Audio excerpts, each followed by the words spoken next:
बाल भारती, जमात दुअम, मजमून उर्दू, आम का पेड़। किसी बस्ती में एक दुकानदार रहता था। उसकी दुकान के करीब आम का एक पेड़ था। गर्मी के मौसम में दुकानदार उसकी छांव में अपने घर वालों के साथ बैठता। उसके बच्चे पेड़ के साए में खेलते। आम का मौसम आता तो दुकानदार के घर वाले मीठे मीठे आम खाते। उसी पेड़ पर चिड़ियों के घोंसले भी थे। धीरे धीरे वो पेड़ सूखता चला गया।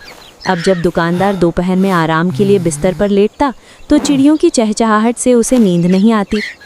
एक दिन उसने सोचा, ये पेड़ बिल्कुल बेकार है, अब इस पर फल भी नहीं लगते।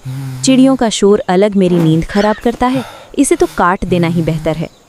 ये सोचकर दुकानदार ने कुल्हाड़ी उठाई और अपनी बीवी से कहा, मैं इस पेड़ को काटने जा रहा हूँ। बीवी ने उसे पेड़ काटने से रोका, मगर दुकानदार ने उसकी एक ना सुनी। चिड़ियों को जब दुकानदार के इरादे का पता चला तो वे बहुत घबराईं। उन्होंने आपस में मशवरा किया कि दुकानदार को किसी तरह इस काम से रोकना चाहिए। दुकानदार जब पेड़ के करीब आया तो एक चिड़िया फुदक कर नीचे आई और बोली, दुकानदार बाबा, इस पेड़ को मत काटो, ये कट जाएगा तो हम कहाँ जाएंगे? हमारे छोटे छोटे बच्चे हैं। दुकानदार बोला, तुम कहीं भी जाओ, मुझे क्या, बड़े बड़े जंगल पड़े हैं दुनिया में, वहां जाकर रहो। ये पेड़ किसी काम का नहीं। दोपहर में तुम सब मिलकर शोर मचाती हो जिससे मेरी नींद खराब होती है। मैं इसे जरूर काटूंगा। दूसरी चिड़िया शाख पर से बोली, बाबा, हम आपसे वादा करते हैं कि इसके बाद दोपहर में कभी शोर नहीं मचाएंगे। मुझे तुम्हारी कोई बात नहीं सुननी है, मैं इसे काटने जा रहा हूँ। ये कहकर दुकानदार आगे बढ़ा ही था कि पेड़ की ऊंची शाख पर बैठा एक बूढ़ा चिड़ा उतरकर आया और बोला, सेठ जी, हमारी बात सुनो, हम आपको फायदे की एक बात बताते हैं। फायदा? कैसा फायदा? दुकानदार चिड़े की बात ध्यान से सुनने लगा। इस पेड़ के ऊपर शहद का एक बहुत बड़ा छत्ता है।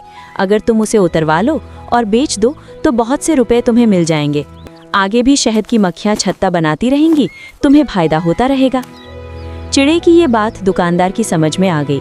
उसने कुल्हाड़ी नीचे रख दी और चिड़ियों से बोला, अच्छा ठीक है, तुम अपने छोटे छोटे बच्चों का वास्ता दे रही हो तो मैं इस पेड़ को नहीं काटता, मगर याद रखो, दोपहर में शोर न मचाना, ये मेरे सोने का वक्त होता है। हाँ दुकानदार बाबा, दोपहर में अब हम खामोश रहेंगे। दोनों चिड़ियों ने अपनी साथी चिड़ियों को ये खुशखबरी सुनाई और खबरदार किया, देखो, दोपहर में शोर मत मचाना, दुकानदार की नींद खराब होती है। बूढ़े चिड़े ने ये बात सुनी तो कहा, अब अगर तुम शोर भी मचाओ तो दुकानदार इस पेड़ को कभी ना काटेगा, उसे इस पेड़ से शहद जो मिलता रहेगा। ये सुनकर सारी चिड़ियाँ खुशी के मारे चहचहाने लगीं।